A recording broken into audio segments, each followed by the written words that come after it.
Hello friends, this is Harish and welcome to the epic nursing. दोस्तों, आज एक और शानदार टॉपिक लेके आ चुका हूँ आपके बीच में, जो आपकी आने वाली अपकमिंग एग्जाम्स जो हैं नोट सेट ESIC CHO सभी के लिए बहुत ही यूजफुल रहेगा। ठीक है, तो आज अपन पेन की बात करने वाले हैं। पेन जिसको अपन फिफ्थ वाइटल साइन के रूप में काउंट करते हैं, उसके बारे में डिटेल्स डिस्कशन करेंगे कि पेन क्या होता है, कैसा डेटा होता है इसमें। ठीक है, वो सब चीज़ आज डिस्कस करने वाले हैं। तो सबसे पहले अगर आप चैनल पर नए हो तो चैनल को अभी सब्सक्राइब कीजिए, वीडियो को लाइक कीजिए और अपने दोस्तों के साथ शेयर ज़रूर कीजिए। ठीक है फ्रेंड्स, तो चलिए शुरू करते हैं पेन के बारे में। ठीक है, तो चलिए डेफिनेशन देखते हैं। सबसे पहले क्या है? Universally unpleasant emotional and sensory experience that occur in response to actual और पोटेंशियल टिश्यू ट्रॉमा और इन्फ्लामेशन। देखिए क्या है? यूनिवर्सली यानी कि विश्व भर में। ठीक है, यूनिवर्सली है। अनप्लीजेंट, एक तो होता है प्लीजेंट जिसमें आनंद आता है, एक होता है अनप्लीजेंट जिसमें कोई आनंद नहीं आता है। तो आप ये बताइए पेन होगा तो किसको आनंद आता है? ठीक है, तो अनप्लीजेंट हो गया, इमोशनल हो गया। ठीक है, इसके साथ ही सेंसरी जो अपने माइंड से कंट्रोल होता है। ठीक है, experience that occurs in response to actual potential tissue trauma हो गया। अपने बॉडी का कोई भी पार्ट, कोई भी टिश्यू अगर वो डिस्ट्रैक्ट होता है या उसको कोई चोट लगती है तो फिर क्या होता है? पेन होता है। ठीक है, कोई भी इन्फ्लामेशन हो गया। ठीक है, जैसे कोई इन्फेक्शन वगैरह हो गया, उसकी वजह से इन्फ्लामेशन हो रहा है, वहाँ पे पेन अकर हो रहा है। ठीक है, तो डेफिनेशन आपको समझ में आ गई होगी। क्या है? एक अनप्लीजेंट इमोशनल सेंसरी एक्सपीरियंस है। ठीक है, वो किसके रेस्पॉन्स में अकर होता है? एक्चुअल और पोटेंशियल टिश्यू ट्रॉमा हो गया या फिर इन्फ्लामेशन हो गया। ठीक है, अब देखिए पेन को जो है वो फिफ्थ वाइटल साइन माना जाता है। कौन सा? Fifth vital sign. Normal condition में एक आता है इमरजेंसी कंडीशन में। क्या इमरजेंसी कंडीशन की बात की जाए उस टाइम प्यूपिल रिफ्लेक्स जो है, प्यूपिल रिफ्लेक्स है, उसको फिफ्थ वाइटल साइन के रूप में काउंट किया जाता है। पेन को नॉर्मल कंडीशन में, जबकि जो प्यूपिल रिफ्लेक्स है उसको इमरजेंसी कंडीशन में फिफ्थ वाइटल साइन काउंट किया जाता है। ये बात आप ध्यान में रखिएगा, कई बार क्वेश्चन पूछा जा चुका है। एक क्या? पेन कैसा डेटा होता है? सब्जेक्टिव। कैसा होता है? सब्जेक्टिव। सब्जेक्टिव का मीन्स क्या है? जैसे क्लाइंट आपको बताएगा कि मेरे पेन हो रहा है। ठीक है, अपन उसको असेस नहीं कर पाएंगे अपने तरीके से, क्लाइंट को ही बताना पड़ेगा कि उसको पेन कहाँ पे हो रहा है। तो जब कोई चीज़ क्लाइंट खुद बताता है फील करके, वो होता है सब्जेक्टिव डेटा। और जैसे अपन उसको असेस कर सकते हैं देखकर या टच करके, वो होता है ऑब्जेक्टिव डेटा। ठीक है, ये दोनों क्वेश्चन पूछे जा चुके हैं, सब्जेक्टिव और ऑब्जेक्टिव डेटा। तो सब्जेक्टिव तो क्या होता है कि जैसे क्लाइंट आपको बता रहा है फील करके कि मेरे पेन हो रहा है। और ऑब्जेक्टिव क्या है? जैसे आप क्लाइंट की कोई डिजीज़ को असेस कर पा रहे हो देखने से, सुनने से या फिर टच करने से। ठीक है, वो ऑब्जेक्टिव डेटा। नेक्स्ट देखिए, नेक्स्ट है perception of client's pain is influenced by. Perception, जैसे क्लाइंट को महसूस हो रहा है पेन, वो किससे चेंज हो सकता है? देखिए मल्टीपल फैक्टर हैं उसके भी। एक तो जैसे प्रीवियस पेन एक्सपीरियंस है, उसको पहले कैसा पेन एक्सपीरियंस हुआ था, कैसा दर्द महसूस हुआ था। ठीक है, इमोशनल या भावनात्मक रूप से, शारीरिक रूप से या फिर मनोसामाजिक रूप से भी ये परिवर्तित हो सकता है। ठीक है, ये बातें आप ध्यान में रखिएगा। अब पेन कितने प्रकार का होता है उसके टाइप्स के बारे में पढ़ लेते हैं। ठीक है, एक तो होता है एक्यूट पेन और एक होता है क्रोनिक पेन। ठीक है, इन दोनों के बारे में पढ़ते हैं। एक्यूट पेन में क्या होता है? Mild to severe pain lasting less than 6 month. आप तो बस एक बात याद रखिएगा कि जो एक्यूट पेन होता है ना, वो 6 मंथ तक ही होता है, बेसिकली 6 मंथ या उससे भी कम। ठीक है, और जो क्रोनिक पेन होता है वो 6 मंथ से ज़्यादा होता है। ठीक है, पहले एक्यूट पेन के बारे में डिस्कस करते हैं कि 6 महीने से कम होगा, usually associated with specific injury. ठीक है, जैसे अपने कई शरीर का कोई विशेष अंग, जैसे घुटने में इंजरी हो गई, हेड इंजरी हो गई। ठीक है, इस प्रकार का जो टाइप का पेन होता है वो एक्यूट पेन होता है। ठीक है, इन्वॉल्व्स सिंपैथेटिक नर्वस सिस्टम। ठीक है, एक चीज़ तो अपने को क्या याद रखनी है, देखिए एक्यूट पेन में एक तो 6 महीने से कम के लिए होगा। क्या? 6 महीने से कम के लिए होगा। ठीक है, एक सिंपैथेटिक नर्वस सिस्टम जो है वो रेस्पॉन्स करता है इसमें। क्या? सिंपैथेटिक नर्वस सिस्टम रेस्पॉन्स करता है, ये चीज़ आप ध्यान में रखिएगा, रेस्पॉन्स करता है। ठीक है, एक है leads to increase pulse rate tachycardia होगा, क्या होगा, टेकिकार्डिया होगा, टेकिकार्डिया हो जाएगा। ठीक है। डेप्थ ऑफ रेस्पिरेशन, रेस्पिरेशन की डेप्थ बढ़ जाएगी, यानी कि इसमें टेकिपनिया भी हो सकता है, टेकिपनिया भी हो सकता है, टेकिकार्डिया हो सकता है। ठीक है। बीपी बढ़ जाएगा, बीपी बढ़ जाएगा, ग्लूकोज लेवल बढ़ जाएगा। ठीक है। यूरिन प्रोडक्शन बढ़ जाता है। ठीक है। और इसके साथ ही पेरिस्टालसिस जो होती है वो डिक्रीज हो जाती है। क्या डिक्रीज हो जाती है? Peristalsis movement. ठीक है। तो कभी ये पूछ ले आपसे कि कौन से टाइप के पेन में पेरिस्टाल्टिक मूवमेंट जो होती है वो डिक्रीज होती है, तो एक्यूट पेन होता है जिसमें पेरिस्टालसिस मूवमेंट जो है वो डिक्रीज हो जाती है। ठीक है। तो चलिए अब क्रोनिक पेन के बारे में भी डिस्कस कर लेते हैं। ये भी basically mild to severe pain है, लास्टिंग लॉन्गर देन 6 मंथ। बस एक तो ये डिफरेंस है कि वो 6 मंथ से पहले या 6 मंथ से कम हो रहा था, और जो क्रोनिक पेन है वो 6 महीने से ज़्यादा के लिए होगा। ठीक है। ये एसोसिएटेड होता है किसके साथ? Parasympathetic nervous system, parasympathetic nervous system. ठीक है।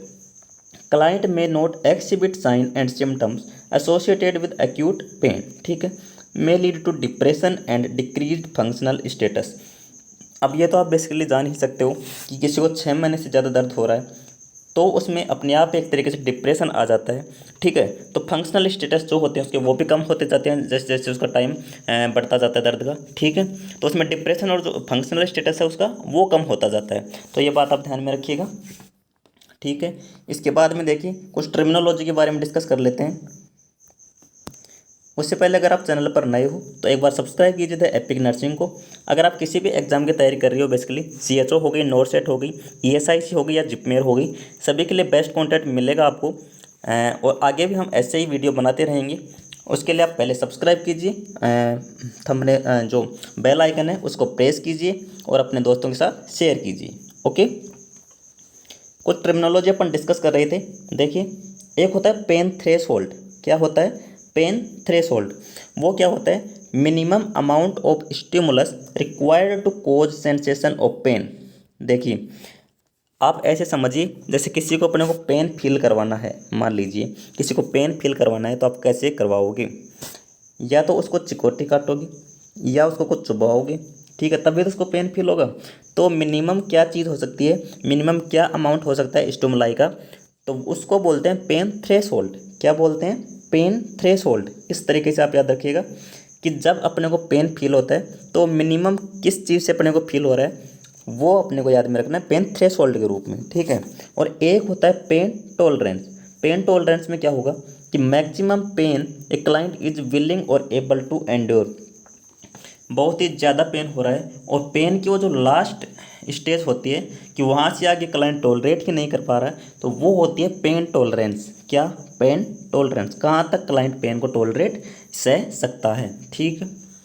एक होता है रेफर्ड पेन। अब रेफर्ड पेन क्या होता है? बेसिकली रेफर्ड पेन की अपन बात करें तो pain experienced in an area different from site of tissue trauma. ठीक है। जैसे अपने को एंकल पे चोट लगी है और वो उसके दूसरी साइड में जाके पेन फील हो रहा है। ठीक है। तो वो होता है रेफर्ड, यानी कि वहाँ से ट्रांसफ़र होके दूसरी साइड पे पेन चला गया है। ठीक है। इसके बाद में देखिए एक होता है इंट्रैक्टेबल पेन। ठीक है। इंट्रैक्टेबल पेन क्या होता है? Pain not relieved by conventional. ठीक है। अपने आप ये ठीक नहीं होता है इंट्रैक्टेबल पेन, किसी के साथ एसोसिएटेड होता है। क्या होता है? एसोसिएटेड होता है किसी डिजीज के साथ में इंट्रैक्टेबल पेन। ठीक है। इस तरीके से आप याद रखिएगा। नेक्स्ट देखिए न्यूरोपैथिक पेन क्या होता है? न्यूरोपैथिक पेन की बात करें तो pain caused by neurologic disturbance. जैसे अपने माइंड या फिर ब्रेन में कोई डिसफंक्शन हो रहा है उसकी वजह से कोई पेन कोज हो रहा है तो वो होता है न्यूरोपैथिक पेन। ठीक है। ये एसोसिएट नहीं होता है टिश्यू डैमेज के साथ में। ठीक है। अपन कहते हैं ना सर दर्द हो रहा है तो सर दर्द में कोई टिश्यू डैमेज थोड़ी होता है, उसी प्रकार से ये न्यूरोपैथिक पेन में होता है। ठीक है। एक होता है फैंटम पेन। फैंटम पेन क्या होता है कि pain experienced in missing body part. आपने एक चीज़ सुनी होगी फैंटम लिम्ब। क्या? Phantom limb. फैंटम लिम्ब क्या होता है? एक नकली पेन होता है बेसिकली। कैसे? जैसे किसी को हाथ में पेन हो रहा है और बेसिकली उसको हाथ है ही नहीं उसके और उसमें पेन फील हो रहा है उसका, तो वो फैंटम पेन कहलाता है। क्या? फैंटम पेन कहलाता है। एक होता है रेडिएटिंग पेन। क्या होता है? Radiating pain. रेडिएटिंग पेन क्या होता है? Pain experienced at source and extended to other areas. ठीक है, रेडिएटिंग पेन आप पढ़ते हो, जैसे हार्ट की बात करते हैं, हार्ट से कोई पेन रेडिएट हो रहा है बैक साइड पर, बैक साइड में, या फिर जैसे हैंड में रेडिएट हो रहा है, लेग में रेडिएट हो रहा है। ठीक है, तो जैसे हार्ट से कोई पेन है, वो हार्ट से लेके कोई लेग तक रेडिएट हो रहा है, तो उसको बोलते हैं रेडिएटिंग पेन।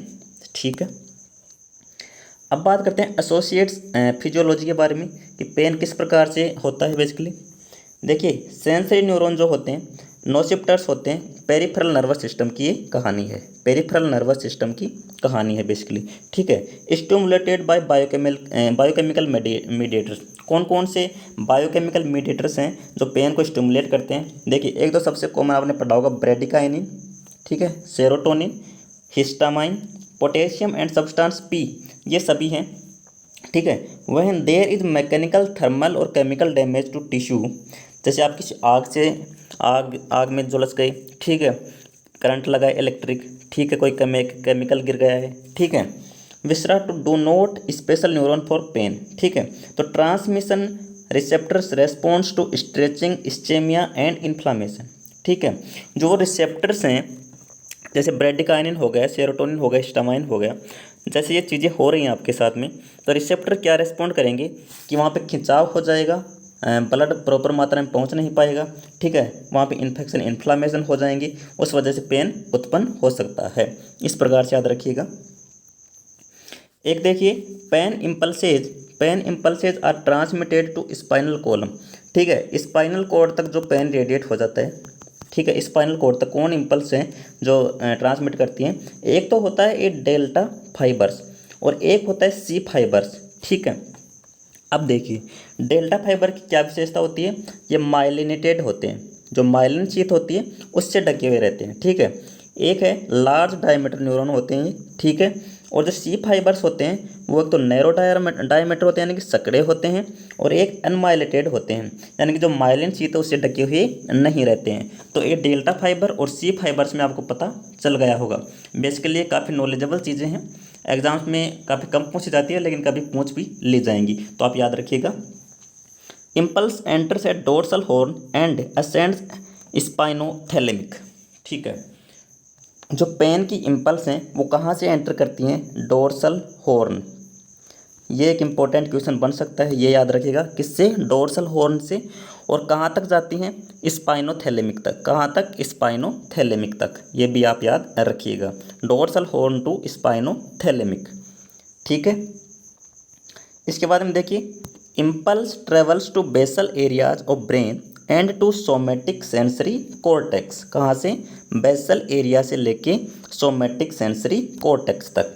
ठीक है, एक एंडोजीनस ओपोइड होती है, जैसे एंडोर्फिन्स हो गई, are released and bind to receptors to modify pain transmission. Pain control कैसे होता है? बेसिकली देखिए, जैसे एंडोजीनस ओपोइड्स हैं, एंडोर्फिन्स हैं, वो रिलीज होगा, ठीक है, वो बाइंड कर लेगा इन सभी रिसेप्टर्स को जो पेन अकर कर रहे हैं, और पेन ट्रांसमिशन मॉडिफाई हो जाएगा। ठीक है, और लास्ट में गेट कंट्रोल थ्योरी आती है। क्या आती है? Gate control theory. इसके बारे में कभी डिटेल से क्लास में पढ़ेंगे। ठीक है, सजेस्ट एक बेसिकली पेन से रिलेटेड, ये किससे रिलेटेड है? पेन से रिलेटेड है गेट कंट्रोल थ्योरी। ठीक है, इसमें क्या होता है, एक मैकेनिज्म जो चलता है पूरा पेन का मैकेनिज्म जो चलता है स्पाइनल कॉर्ड में, किसमें? स्पाइनल कॉर्ड में। ठीक है, तो पेन के जो सिग्नल हैं वो स्पाइनल कॉर्ड के थ्रू जो ब्रेन में भेजे जाते हैं, उससे रिलेटेड थ्योरी है गेट कंट्रोल थ्योरी। एक बात बता देता हूँ मैं आपको, इसकी खोज 1965 में हुई थी। किसकी? ये थ्योरी जो है गेट कंट्रोल थ्योरी 1965 में दी गई थी रोनाल्ड और पैट्रिक वॉल द्वारा। किसके द्वारा? Ronald and Patrick Wall. ये बात आप ध्यान में रख सकते हो। ठीक है, रोनाल्ड एंड पैट्रिक वॉल, ये बात ध्यान में रखिएगा। इसमें क्या होता है कि जो लार्ज डायमीटर के फाइबर होते हैं वो ब्लॉक कर देते हैं ट्रांसमिशन को। किसको? ट्रांसमिशन को, पेनफुल इम्पल्सेज को। ठीक है, large diameter fibres can block transmission of painful impulses through dorsal horn. ठीक है, ये बात आप ध्यान में रखते हैं। इसके बाद में देखिए, तो बेसिकली पेन से रिलेटेड टॉपिक इतना ही था। और जैसे अपन अब पेन के बारे में जो भी मेडिकेशंस हैं पेन रेगुलेट करने के लिए या फिर पेन को डिक्रीज करने के लिए, उनके बारे में अपन पढ़ेंगे। ठीक है, तो आज के लिए फिलहाल पेन जो फिफ्थ वाइटल साइन है, कौन सा वाइटल साइन है? Fifth vital sign. ओके, तो आज की क्लास में फ़िलहाल इतना ही। तो कैसा लगा हमारे ये वीडियो आप कमेंट करके ज़रूर बताएं, हमारा मनोबल ज़रूर बढ़ाएं। और अगर आप चैनल पर नए हो या फिर अभी तक सब्सक्राइब नहीं किया है तो एपिक नर्सिंग को सब्सक्राइब कीजिए, ठीक है, ऐसे ही अन्य लेटेस्ट वीडियोज़ के लिए। तो जाते जाते अपने दोस्तों के साथ शेयर कीजिए ताकि उनको भी ये वीडियो नॉलेजेबल हो सके, ठीक है। तो हमारे साथ बने रहने के लिए आप सभी का धन्यवाद। Thank you so much friends. जय हिंद, जय भारत।